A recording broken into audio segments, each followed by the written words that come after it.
এখানে তো তোমার অনেক টাকা খরচ হবে। সে এই কথাটা আমাকে নিজে বলছে। আমি বলেছিলাম, বাবা এই সমস্ত খরচ সরকার বহন করতেছে, তোমাকে টাকা নিয়ে চিন্তা করতে হবে না।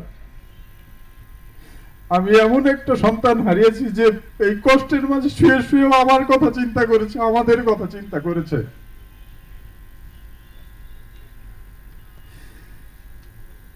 তাসনিয়ার ফ্রেন্ডরা যখন একসঙ্গে খেলা করতো, ওকে যদি কেউ একটা আইসক্রিম খাওয়াতো, সেই আইসক্রিম কাঠিটা ও বাসায় এনে নাম লিখে রেখে দিত। মৃত্যুর পরে ওর ডয়ার থেকে এগুলো খুঁজে পেয়েছি।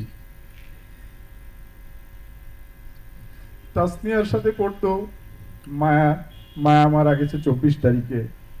আমাকে প্রতিদিনই জিজ্ঞাসা করতো, আব্বু মায়া কোথায় আছে? মায়াকে তো দেখি না, আমাকে একটু হুইল চেয়ারে করে মায়ের কাছে নিয়ে যাও, আমি দেখবো ওকে। আয়মান মারা গেল বার্ন ইনস্টিটিউটে। ওর 2টা বেড পরেই আয়মানের বেড ছিল পোস্ট অপারেটিভে। বললো, বাবা আয়মানের তো কণ্ঠ শুনি না, কথা শুনি না, ও কোথায়? আমি ওকে তো ট্রেস করতে পারতেছি না। কিন্তু ওকে আর জানানো হয় নাই যে মায়া মারা গেছে, আয়মান মারা গেছে। আসলে এই একটা বছর পরে এসে আমাদের এই কষ্টগুলা কোনোভাবেই আমরা ভুলতে পারবো না। মৃত্যুর আগ পর্যন্ত আমাদের এই কষ্টটা বহন করে যেতে হবে, এবং আমাদের এই ক্ষতিগ্রস্ত পরিবারগুলোর পাশে অবশ্যই আপনারা দাঁড়াবেন।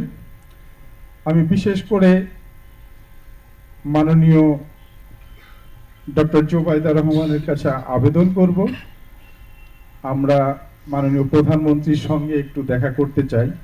উনি যদি আমাকে অনুমতি দেন, আমি একটা চিঠি ওনাকে দিব, যদি গ্রহণ করেন, দরকার হলে মাননীয় প্রধানমন্ত্রীর কাছে পৌঁছে দেওয়ার জন্যে।